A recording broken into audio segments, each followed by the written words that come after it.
Today, I'm joined by Brad Englert. Brad is an author, technologist, and founder of Brad Englert Advisory. After 2 decades at Accenture and serving as CIO at the University of Texas at Austin, he now advises organizations on IT strategy. He is the author of Spheres of Influence: How to Create and Nurture Authentic Business Relationships. Now, in this book, he demonstrates how emerging and aspiring leaders can learn how to build authentic, mutually beneficial, trusting, and enduring relationships spanning years and even decades. And I am excited to have him on the show to learn from his expertise. So, Brad, welcome to the show. Oh, thanks for inviting me. I'm excited to have him on the show. I think the subject of building relationships, influence, spheres of influence, I think is such an important topic, and really we haven't covered it much in 408 episodes of the show. So you're the expert. I'm glad to have you on the show. But let's talk a little bit about relationships. So why is building effective and enduring business relationships so important? Well, forging meaningful relationships are really what drives success. And I found that if you have meaningful connections, that fuels your career and your business. And the proof of that is that the firm at Accenture, 80 to 90% of our customers were repeat customers. Probably 90% of mine. I rarely started with a new customer because we were successful together. People love to be successful. Trust is built, and you know, you just keep providing value. And so that's what makes it authentic and enduring. I love that. And I think before we press record, I had heard somebody say that every relationship you build, you should think about it as a 50-year relationship. Hmm. And it always stuck in my mind because I think sometimes people try to build relationships that are transactional. Like, I Yeah, just need this one thing from you and that's it. And then we're done. But I think if you think of relationships as long term, I would imagine that it can be mutually beneficial to both parties, right? that's right. Whether it's a customer or a vendor or your direct reports. Yeah, yeah, that makes a lot of sense. The idea of spheres of influence is kind of interesting. I love the name of the book because I've always talked about, like, as leaders we have to sort of impact our spheres of influence. Mhm. But you got to distinguish between internal and external spheres of influence. So tell us a little bit about the difference between the two and why should we care about both of these areas? Sure.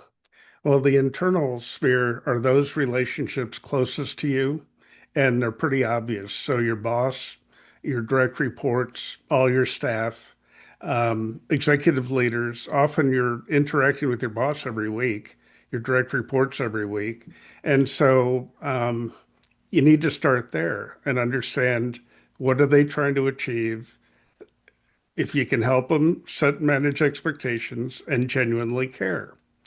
And then your external sphere would be customers, peers and influencers, and strategic vendor partners. Hmm. Not all your customers, not all your vendors, but you need to be strategic and intentional. Who are your best customers? Who are your best vendors?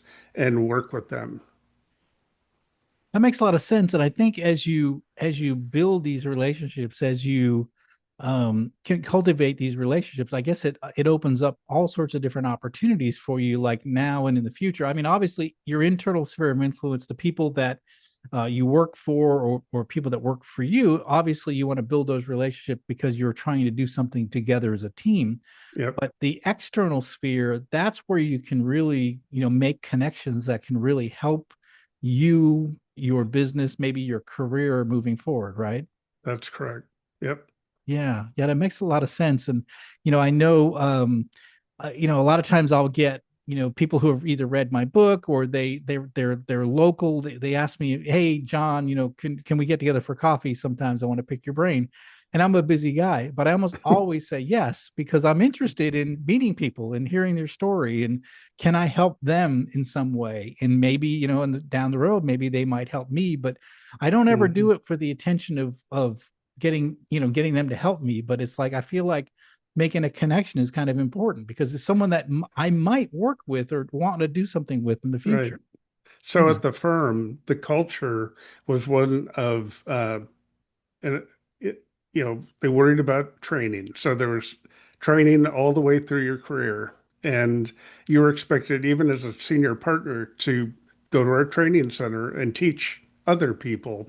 Um, and the other part of the culture was you always had a mentee and you always had a mentor. And even if you're 20 years with the firm, you still had someone you could work with when you needed it. And I just enjoyed that.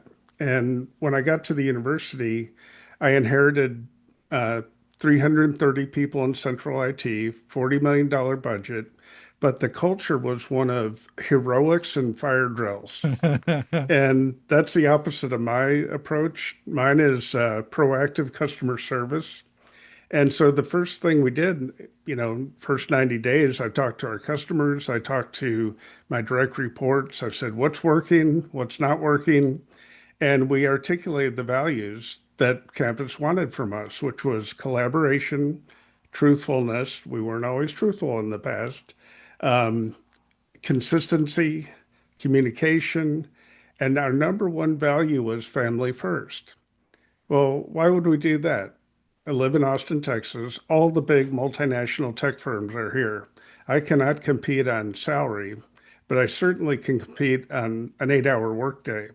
And I had this network engineer who's brilliant, and he's going to a startup. And I said, okay, I don't say this to everybody, but if you don't like it, you can come back. Mm. So 2 weeks later, we get the call. Can I come back? The startup was a zoo. They Yeah. they fed him and did his dry cleaning because he never got to go home. And he took the job because he thought it'd help his family, but it was the opposite. He saw less of his family, and the additional money just wasn't didn't make sense to him. He's still there 15 years later. Yeah. Yeah, that's good. That's good to hear. I know as a small business owner, a small manufacturing operation, I know that my employees can get more salary, more opportunities for growth, Yeah. international travel, training that I can't offer them, but I can offer them all the things that sort of make their lives better, as far as like flexibility. You need time off, Hmm. we are able to do that.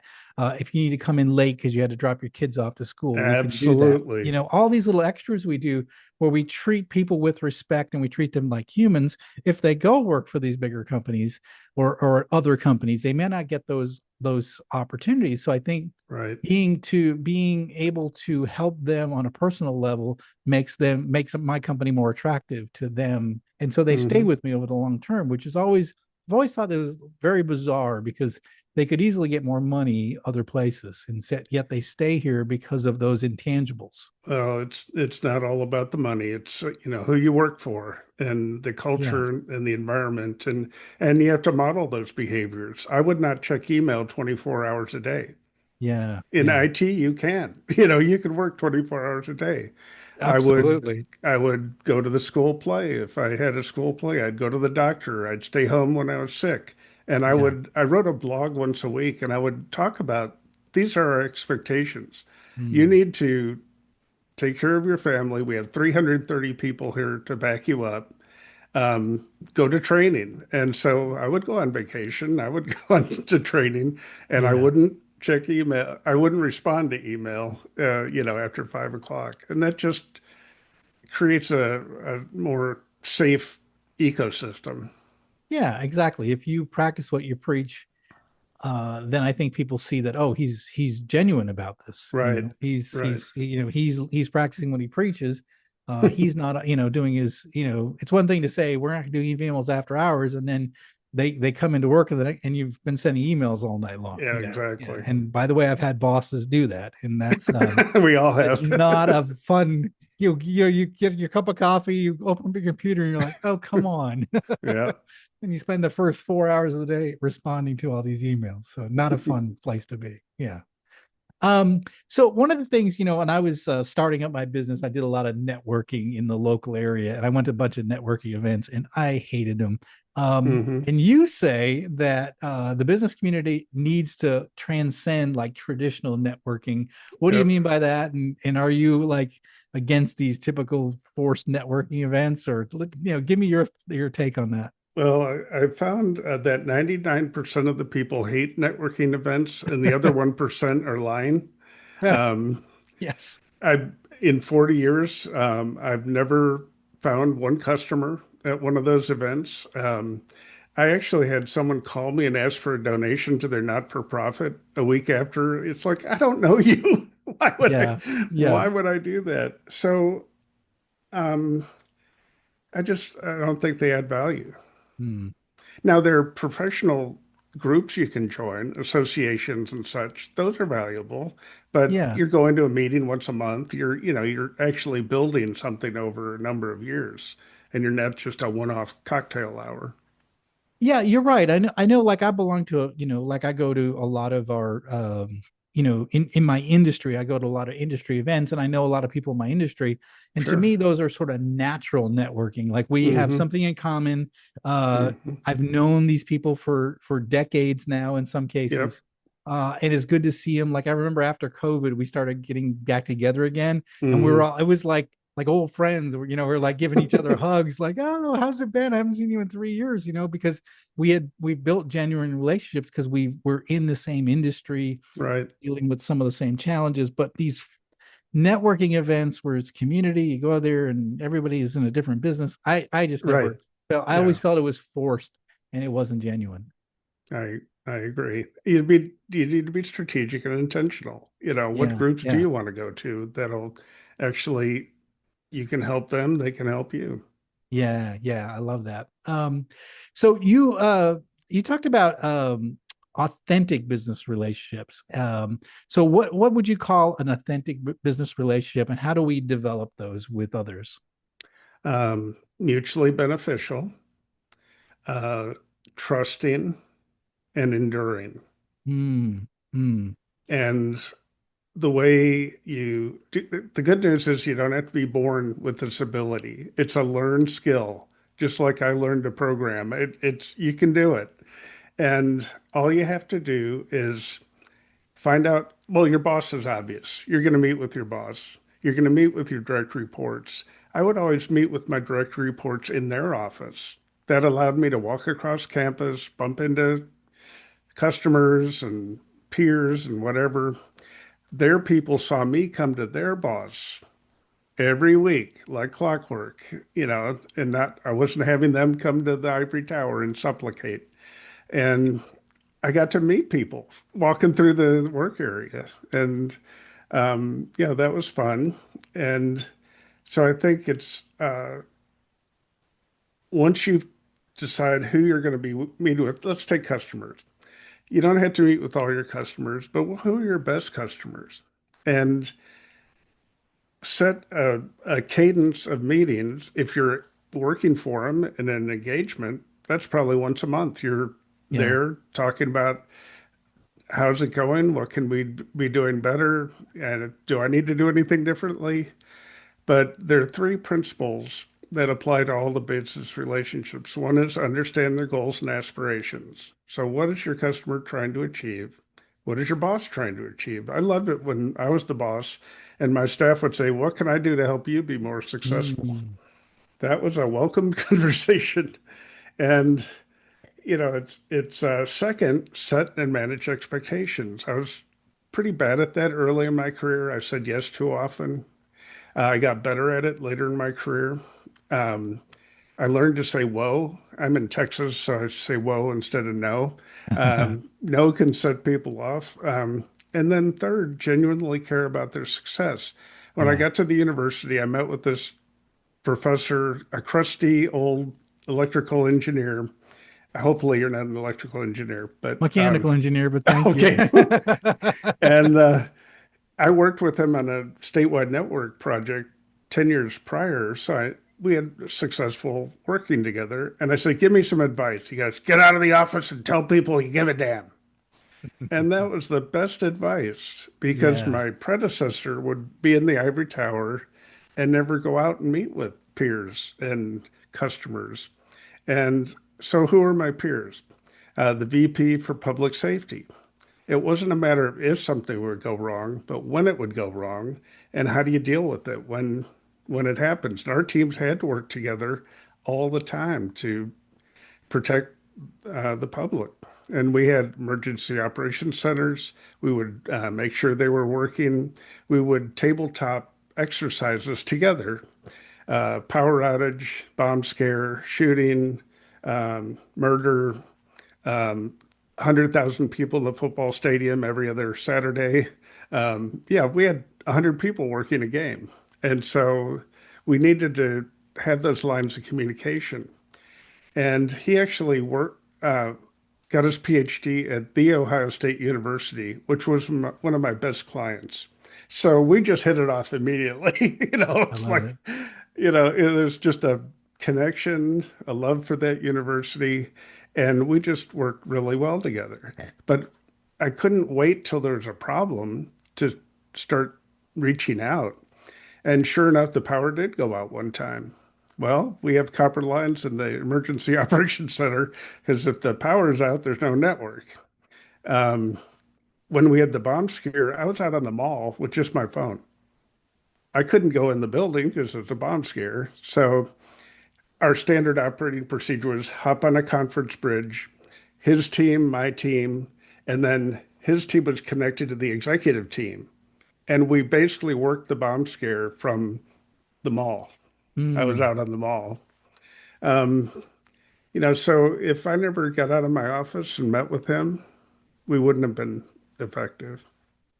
A lot of things to unpack what you said there. One is meet people where they're at. So I love the idea of get out of your office, go to where your people are at, or the people that you're connecting at, because it's their turf, not your turf. So I think it sends a message that you care. And Hmm. the second thing you said that really stood out is build a relationship when there's no crisis happening. In other Oh, words, yes, have that genuine relationship so that you have built you have a relationship. You know how each other thinks before stuff hits the fan, right? yeah, And so when it does, you've already built some level of trust. You know how each other thinks, so that's that right. it's going to make the situation much more easy. You're going to be much more effective when it does happen like that. So So I had a customer who I met with the executive director every month, like clockwork. Things were going well. We had worked together on a couple other projects successfully. Well, sure enough, in the eighth month, we were falling behind, and this system had to go in on a fiscal year. If you missed that, you had to wait another fiscal year. No one wanted that. yeah, And I said, we need more resources. I can bring some to the table, but I need you to bring some to the table. He spun around, got his phone, called the project manager, goes, what do you need? You got it. We had the most boring, quiet go live in my entire career. I love that. And had I waited, as you just pointed out, to just show up with a big problem, then I'm the Yeah. problem guy. Yeah, yeah. Well, I think what's interesting too is if you go into relationships that are purely transactional. In other words, I'm only meeting with you because I need to do this for this one particular thing. In other words, you don't build that relationship. You just Hmm. go into everything sort of in a transactional method. You never do get that depth of relationship to where you can build some level of trust when which could be mutually beneficial when Right. when you need it. And I think that's what I see as one of the biggest problems with a lot of times with relationships. So you actually talk about that. You say there's a difference between superficial business connections and long-term meaningful relationships. So talk to us a little bit about like the difference between the two. So I'll give you an example. I had a software company where the account rep would show up once a year for his maintenance check, which was always 10% more than the prior year. And during the year, if we ever had any problems, it was radio silence. And, one time I had a problem. The software is affecting 54,000 students. And I had a, they had, I hired them to do the upgrade. It broke things that had worked. Well, out of the country sending flaming email to the executives at this company saying, I have 54,000 of my closest friends coming in 2 weeks. You better fix it. So they just didn't care. Hmm. Now, we went to the marketplace. I teamed up with the vice provost for curriculum, her team and mine. worked with faculty and students, picked a new software, took 2 years to transition. And just think about it, 4,000 faculty, 54,000 students. And we finished the project. The legacy vendor didn't even know we were transitioning. Mm, And I was so happy to fire him. yeah. And we had a big celebration. We have a bowling alley in the student union, pizza. We invited our customers and department uh, customers. And I made a sheet cake in the shape of a tombstone. And I put the name of that vendor on the tombstone. Oh, wow. Rest in peace.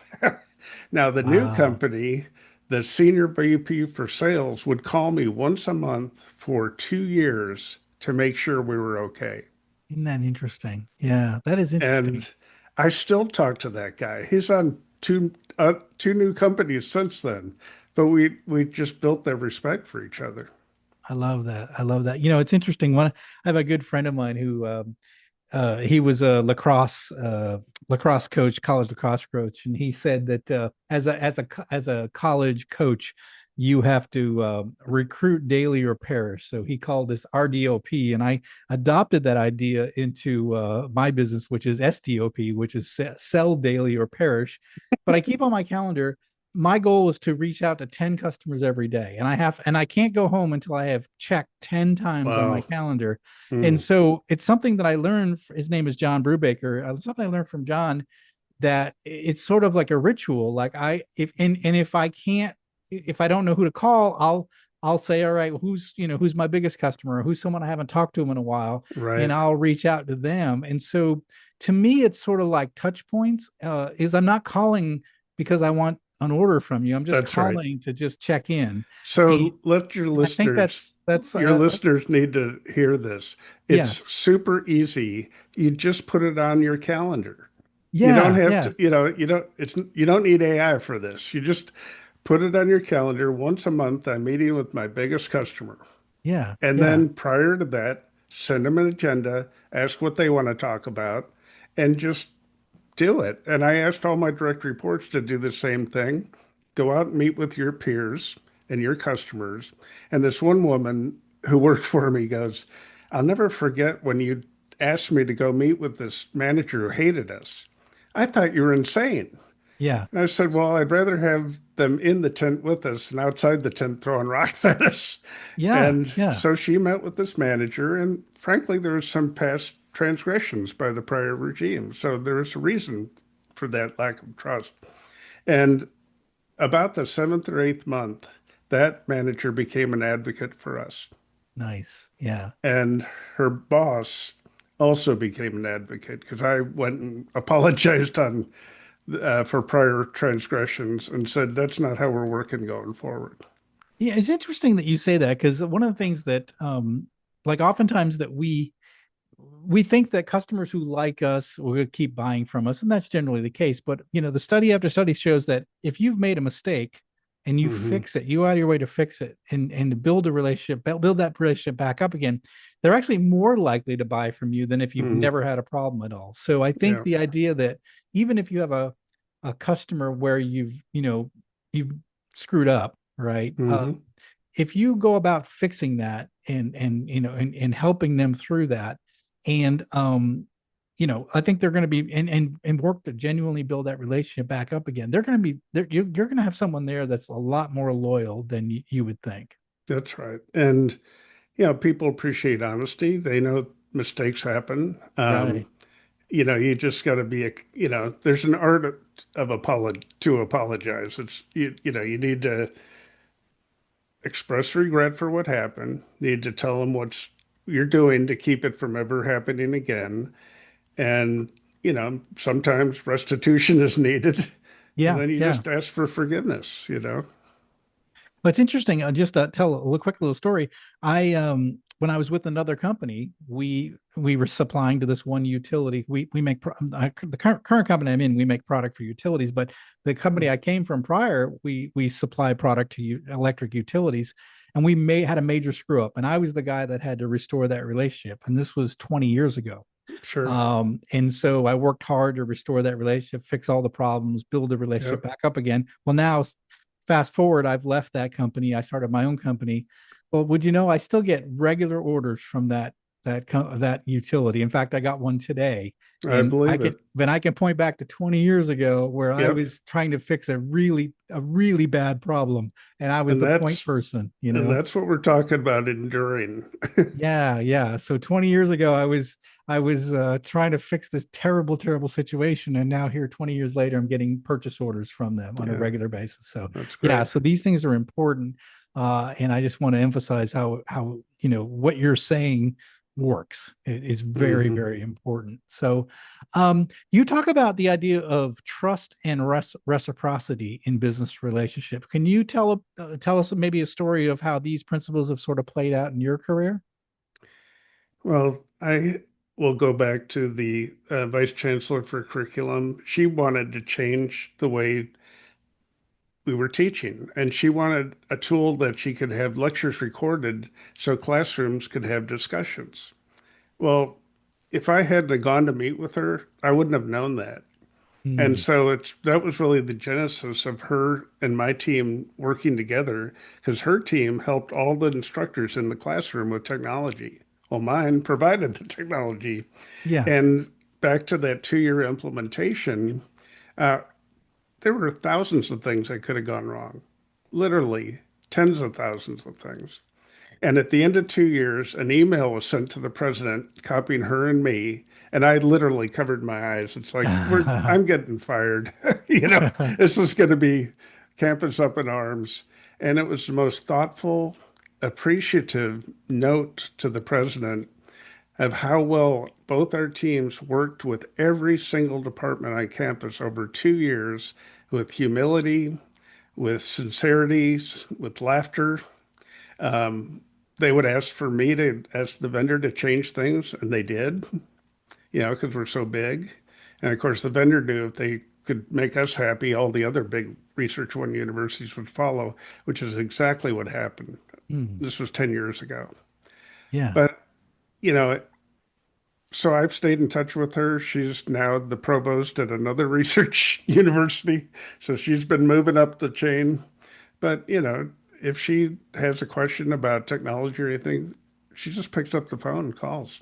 Yeah. Yeah. You know, it's interesting because I think in those cases we could battle it out, right? We you could have it could have been a situation where you were at odds, right, and Hmm. fought through this whole thing. But in fact, you work to become, you know, to find some mutual benefit together, right? And now you have this relationship, and you solved a major problem, you built a relationship, and you know, now, and I think that's really where it comes down to. It's, you know, oftentimes, you know, I tell my, you know, when I was in the corporate world, I'd say the enemy is outside the four walls. They're our competition. The enemy is not inside the four walls. It's not Right. marketing's fault or engineering's Mm-mm. fault or whatever. We have to work together. And I said sometimes that means stepping out and building relationship with someone that you maybe don't like or Hmm. maybe are at odds with. And I think if we do that, I think we can really build our organizations to be much more effective if we're working together and not against each other. That's right. But you Yeah. don't do that if you're hiding in your office or hiding behind a screen. Yes, yes, yes, absolutely. You got to get out. You got to get to where your people are, where the relationships need to be formed. Yeah. Absolutely. Yeah.